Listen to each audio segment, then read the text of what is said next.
Hello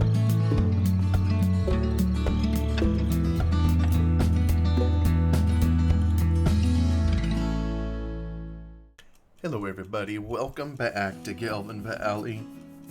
We're on Farming Simulator 15. It's a wonderful map made by Wild Wes. And I always forget about the IC control. Let me turn that off. We are in the middle of harvesting. We're on a unique field. Number 43 up here was a grass field converted to arable. And we are in the middle of harvest. So let's crank up our combine. Get it going. He's partially full. Let me head over to our tractor. Let me see. He's probably going to want to find the edge. Let me see if he can find the combine. Select manually. Oh, yeah, we're kind of over here. You would never do this on a steep hillside like that, but of course he did. He'll maybe be alright. Combine is kind of coming around over this way. Hopefully he'll be out of the way. I don't know. We might be headed for a collision here. Just get courseplay set up and ready to go. Just in time for the combine to come around. Yeah, no combine in reach. Tell you what, let me get him out of the way. Yeah, I think even there the combine was hesitating just a tad.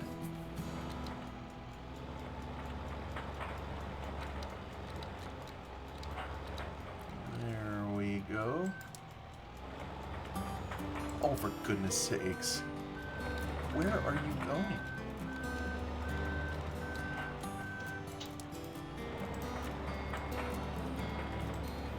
Alright, he found a combine.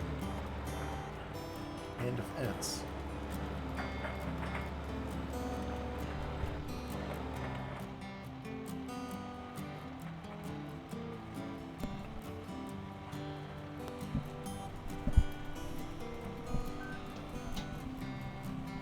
Hopefully you'll still get out of the way of the corner. Anyway, we are in the middle of harvest. Yeah, just don't go behind the fence. Please turn. Bye bye the bent over tree. My. You know when you're full, just go out the door. Courseplay. It just doesn't play nicely with apps with a lot of hard objects. I know I'm a broken record. But I think he'll make it out of here. Probably should go back to our combine and make sure we're available to help it. Yeah, this is pretty steep in here.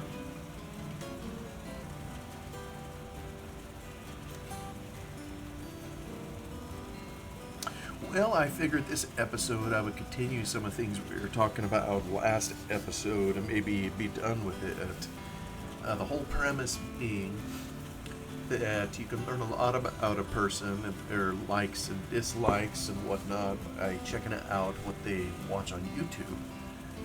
I suppose there's people out there who don't watch much YouTube, and you know, I don't even know that I watch that much when it comes right down to it. A lot of times it's just extra noise in the room, something to listen to while I'm working or doing other things. But I mean, there are just so many interesting things on there, you know, that we just not having grown up, you know, without the internet. I mean, that's kind of just telling my age as to how old I am. It's just interesting having a tool like that available. Yeah, that's right. I kind of call YouTube a tool. You know, for learning, there's just lots of interesting things on there to feed one's interests.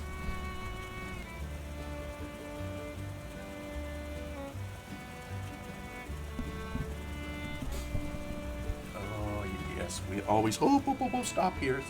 Stop. Alright, let's try this again. yeah, I think I always need to manually kind of go around the edge.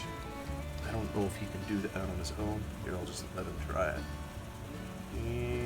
He's probably going to run into at least one of these rocks. Somebody got the field in a little tight. Well, maybe he'll make it. Yeah, he's kind of rubbing against him.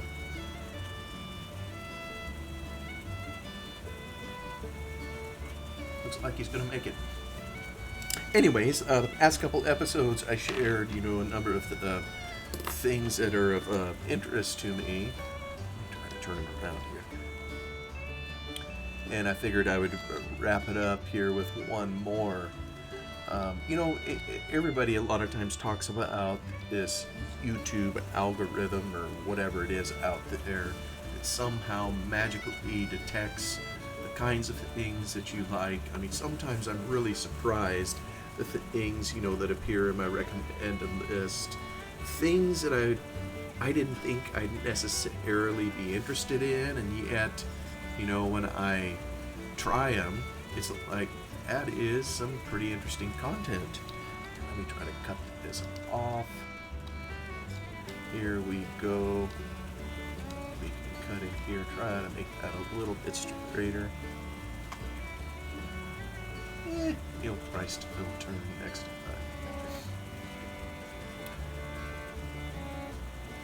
So in terms of finishing out my list, I was looking at some of these things I have on here. Some of them I'm half ashamed to even admit, but you know what? I'm probably not alone on it. So I'll just throw them out there anyhow. I got one little line item here. Traffic or train crashes. That's right, I admitted it. I don't know why I seek out sometimes content like that. I wouldn't say it's on a regular basis. Is it just some kind of sick fascination the human being has, with seeing a car wreck? And maybe some of it too is educational, in that is like, well, here's what the driver did wrong. And some of it maybe is flat out inattentiveness. Some of it is maybe intoxication. And yeah, I really can't explain it as to why that necessarily holds a fascination for me, any more than I can explain why certain things in history hold a fascination. For example, study of World War II. That has always been an area of interest for me, more so than any other war probably in history. I've got more books on my shelf. I've spent more time researching into World War II than any other kind of war. And I don't know why. You get a character in history like Hitler, and why would you want to study someone who was a Nazi, who hated, the Jews and tried to commit genocide on them, was successful with a lot of it too. It's like, well, why would you want to study someone like that? Or you can pick any other dictator, and maybe it just shows what someone would do with absolute power and sway over the populace. If you could have your own way, what would you do if you had absolute power? And I'm not sure any of us, we'd say, well, I wouldn't be like that. Well, how do we know? If you could have all of your enemies deleted, what might we do if we had the power to do so? So those kinds of things are just fascinating to me to learn about, whether on YouTube or otherwise, but I can't explain it, where it comes from, to seek out things like car crashes and train crashes. I don't know. It's just, some of it's just, it's a question in my mind. I don't know how many videos I've seen of trains plowing through a truck sitting on the rails, a tractor trailer unit. And I just go, why? How would somebody get stuck there? And well, after you dig around in a little while, maybe it's here in the US, a lot of the crossings have this huge hump on it. and maybe the driver doesn't realize that, and they head over, and a part of their trailer gets high-centered. I don't know how it happens. And the train whistle blows, and here they come through. They can't stop, and I mean, so there's a lot of those things, but I don't know. I guess honesty demands that I admit that. Yeah, and it isn't something laughable, really. It's more of a cringe sort of thing. So, and like I say, I'm certain I'm not alone on that. Another type of interest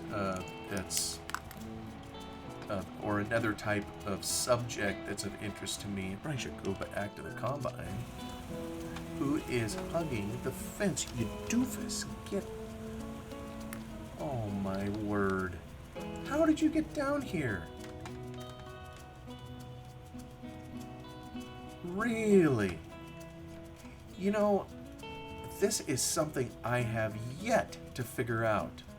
How the header can go right through the fence, get stuck on the other side, and then the Combine refuse to drag it through. Oh, mercy. Well, I may have to do a reclamation here, and given that I'm way down here, and the reclaimed parts go way up here, that is not something I'd like to show in here. I can at least try to let me teleport back just a fuzz. No, it doesn't let me do that.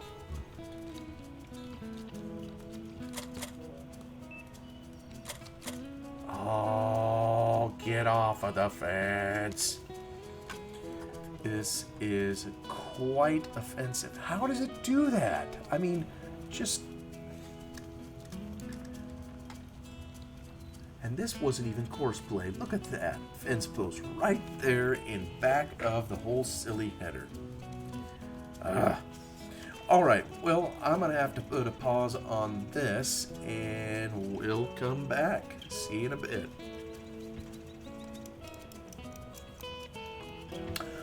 Well, now, let's try this again.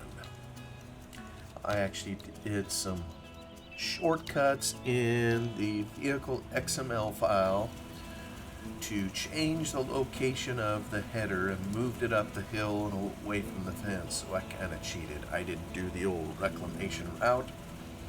Figured that would take way too long. Let's see, PBOK. Maybe I need to manually do this little stretch here to get around the trailer. Excuse me, ma'am, while I relocate your trailer. Yeah, looks like we ended up skipping a little spot, but I don't know, I probably won't break the bank. I hope not, anyhow. Maybe I need to keep better track of this here Combine than I've been doing. And why would you zip clear over to the middle? That doesn't make any sense. See, this is part of what I don't understand about mods. I mean, there's a line perfectly drawn out for you here if you just follow along with it. Yeah?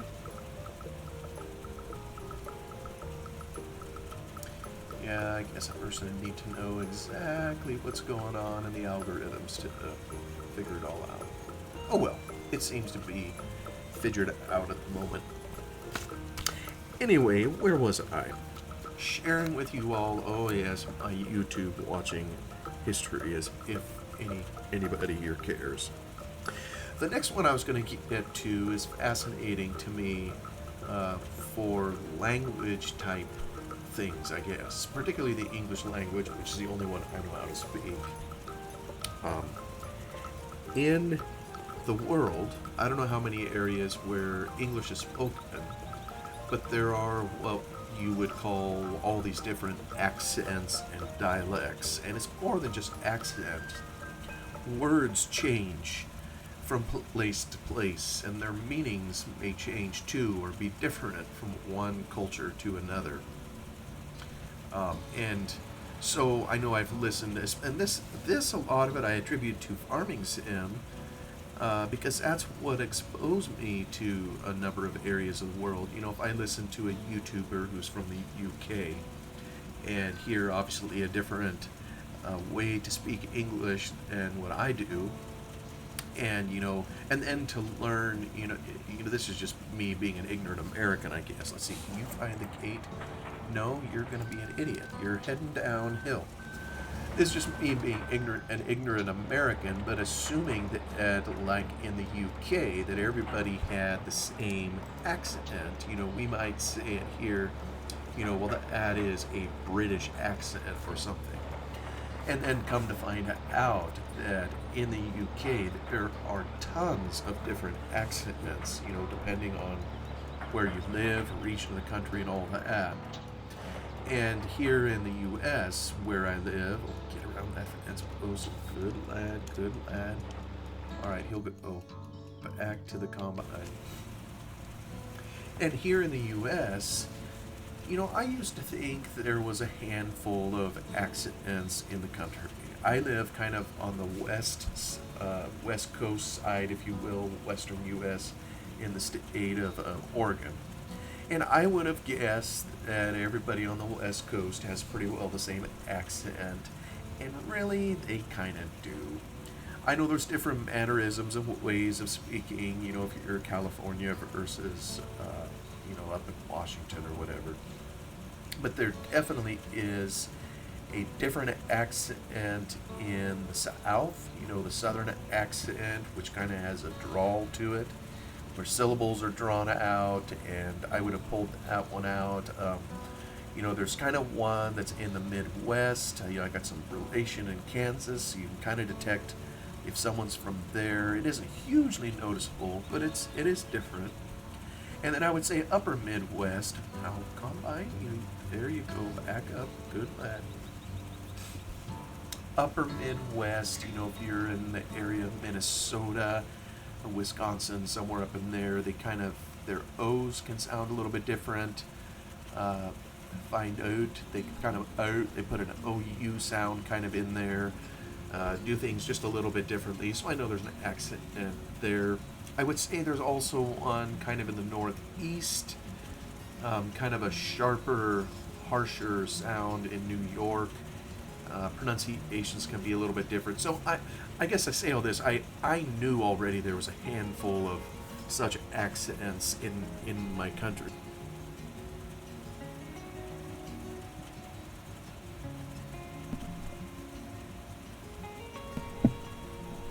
I guess what I didn't realize is just how many variations there were. And so to be introduced to, actually, I almost think it was a British person examining American English, U.S. English, and just picking out all these different accents. I don't know if there are places that he traveled to. Some of them I could hardly understand. I mean, it's like, really? These people are from the same country I am. I shouldn't be so ignorant, but I am. What can I say? The U.S. is a fairly big place, and I can't account for every single region. So, maybe I have a little excuse in being ignorant. But I don't know. Those kinds of things just fascinate me. Can't explain why, they just do. And I am sure, probably with every other language on the planet. I just saw another one today, and this one had nothing to do with English. It was, and this fascinates me too, it was a U.S. citizen who, shortly after he was born, his parents moved on some international assignment to Taiwan. And for whatever reason, the parents chose to have him attend Taiwanese school along with all these Chinese students. And so here's this little white boy growing up in Taiwan, and he learns fluent Chinese.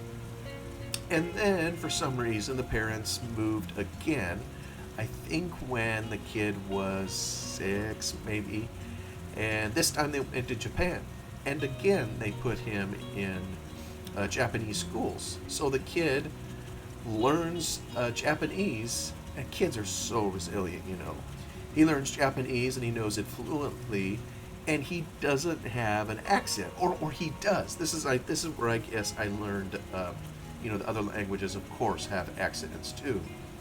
He was speaking, I think, with some Chinese people, and they were just giggling. First off, I mean, it's just incredibly rare to see a white person that knows their tongue fluently, and to encounter one that has a particular accent. They said he sounded like he was from Taiwan, a Taiwanese accent. I don't know why that just fascinates me. It just does. That's pretty interesting to learn about. Oh, good. The guy's back over there, just in time to come offload our combine again. So anyway, I enjoy those kinds of things. I enjoy those videos where someone researches Old English and the origins of it. I don't know how many years back you go to where, to those of us who speak modern English, the language was totally different. It would be not discernible by us, neither reading nor listening to it. It's just amazing how languages change over time. And it's just cool that there are people out there that are so fascinated by it that they document it, so few of us can listen to those kinds of things and be entertained and educated kind of at the same time. Alright, Tractor, now don't go climb a rock, you dipstick, don't go. Please, you don't need to go in here. Yeah, and sit there and beep. It's like the tractor cussing or something because it can't get around a rock.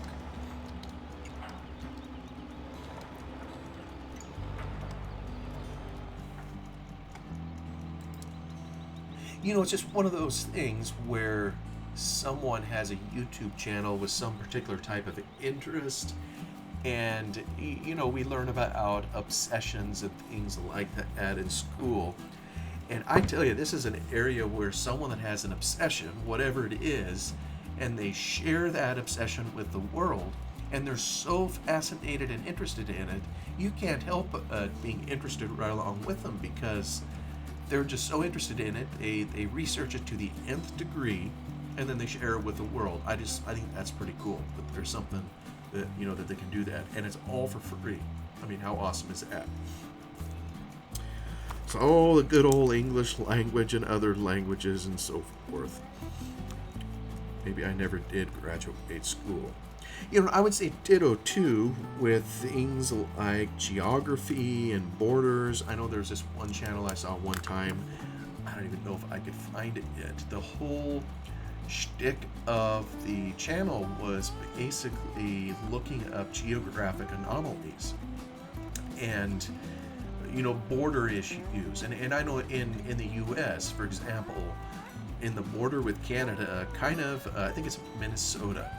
If you look at it, the border isn't straight, and there's this tiny little finger in Minnesota that dips up into Canada. I'm not sure what parallel it is, but it's like, how in the world did that happen? How did a country attain the shape that it has?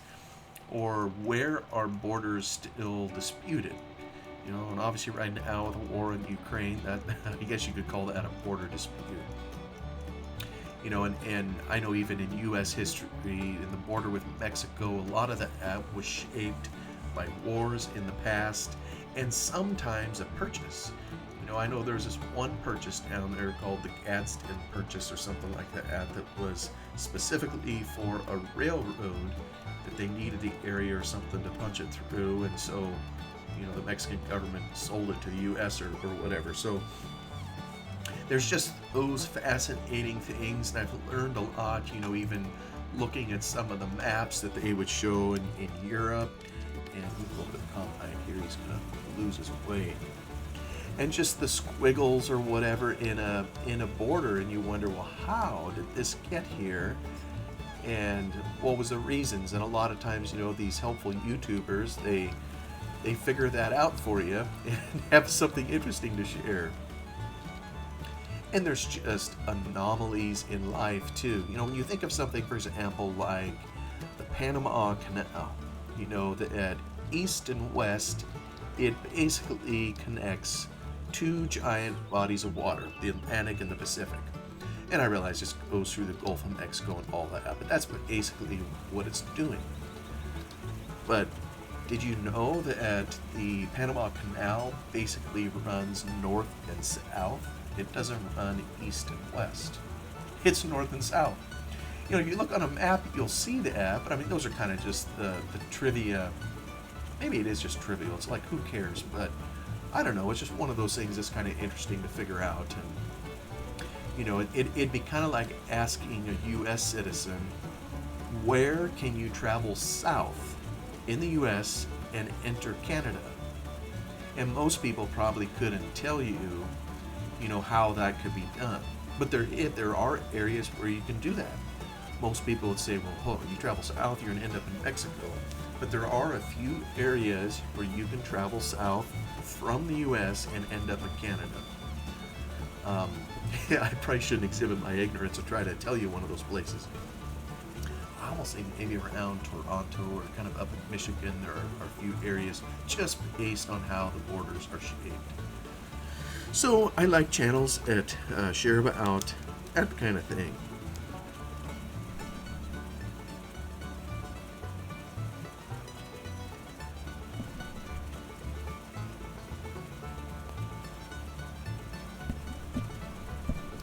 I almost wonder when you get down towards the end here if I should just manually do this. Just takes its time. Of course, it's terrible steep in here, so in real life, you would be taking your time doing it too.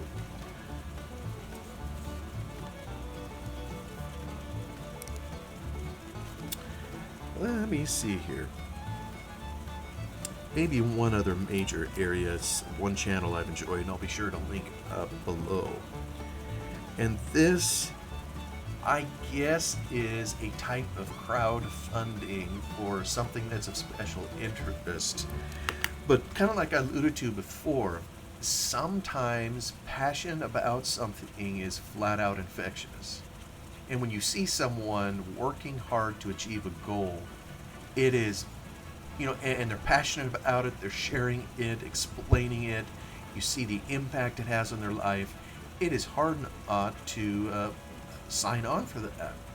There's something about having a goal, a mission, that's something that's tangible, everybody can see. It's very compelling, you know, to get to see something like that. So there's this channel.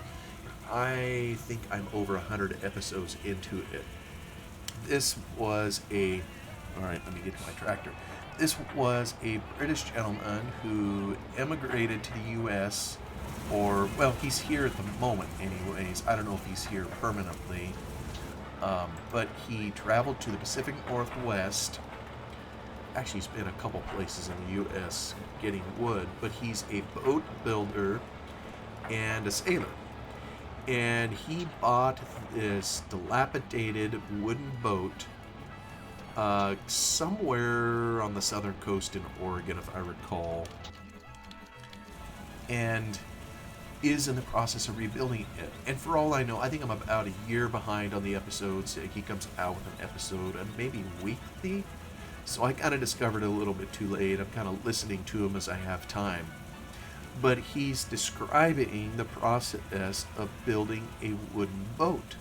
And you have everything from, you know, specialty type saws, like he's got this boat building span saw, all the way to curves and mathematics on how to get to those curves to shape up the whole of a boat, how to lay decking boards, how sails work, how to build the keel on the bottom, how to attach all these parts. You know, and I assumed a wooden boat would just be wood, and for the most part it is. But all the things that go inside of it, the lead ballast that is put in there, and just all the work that goes into it, that was just a whole different world to me. I mean, I'm not really, you know, I think my boys would really like it if I was more interested in fishing right along with them, but I don't really care to necessarily be out on the water You know, the one time I was out on the sea, I hurled my guts out. You know, it wasn't an enjoyable experience. I don't know, maybe that is shaped kind of how I feel about it. I don't know. But I never would have imagined that something like building a boat would be so captivating. And I've gone back to this series again and again, you know, to continue on with it. I'd say each episode is, oh, I don't know, at least 20 minutes, half an hour, maybe sometimes a little bit longer. Some of it is very technical, detailed. He's explaining concepts. And then other parts are you see people working, trying to rebuild this boat, to put it together, working together. And when I mention like crowdfunding or people getting behind a concept, I mean there are people that have sent him thousands of thousands, probably hundreds of thousands of dollars by now. People that have bought him tools, people that have traveled to literally help him, sometimes from clear across the country, traveling, you know, 1,000 miles or more, just to go be with this guy and to help him out on his project, and to help him out for nothing, just because they want to be part of a project, you know, and part of this guy's passion for doing it. So it's a really interesting thing to see, and it's an interesting dynamic that, you know, that I don't know how many subscribers he has, hundreds of thousands of them. You know, he's got to be making some money off of YouTube by now, you know, by putting out these videos. You know, so that's helping, but really his goal is to make, you know, this boat. But complete strangers, you know, to be willing to go to give this man something or to try to help him out. I mean, it's just, would you do it? I actually, at one point, I looked up, he had a list, you know, he started seeing people were getting him things, which he was appreciative. And I was too, I was enjoying the episode, so I went and looked at his tool list to see if there's anything he needed, and it just happened at the time I looked, he didn't have any needs at the moment. And now, I mean, but yeah, by the time I looked, you know, he had already started the project and everything, so I think he had come a long ways by the time I started, you know, looking at him. But it's just really cool to see people get behind him, a good idea, and that there's good people out there willing to support those that have a vision and want to try something, but maybe don't necessarily have the resources. Now, in order to do this, what the guy had to do, obviously, was produce a lot of videos. And I think he would say it's paid off. You know, so this isn't something, it probably took some amount of momentum and a number of videos getting it out there before people saw, you know what, this guy is the real deal. You know, if it was just somebody, a one episode and done, yeah, I don't think anybody would get behind that. But anyhow, it's just provided for some fascinating listening. And maybe one more that I would mention that probably everybody has, and that is, you know, one of those YouTube channels that has relaxing music, jazz music or whatever. I've seen some channels that play the oldies, whatever those are, maybe label them different time eras, oldies from the 30s, 40s, 50s, and they will have a setting on YouTube. So what you see is maybe a shop, a coffee shop, or a place where you go get a milkshake, burgers. And so maybe it's raining outside. Sometimes they put sound of rain to it. A car occasionally will come across the screen. You know, just all those kinds of things to add ambiance. And then they will play all this music. And so to have something like that to listen to in the office, you know, when you're working, it's kind of neat to have that. So, but anyway, the bell has rung. Thank you, Eustace Farmer, and we'll see if this guy can figure out how to empty my combine. Otherwise, thank you for coming along for another episode here on Gelvin Valley as harvest continues. We'll see you on the next one. Goodbye for now.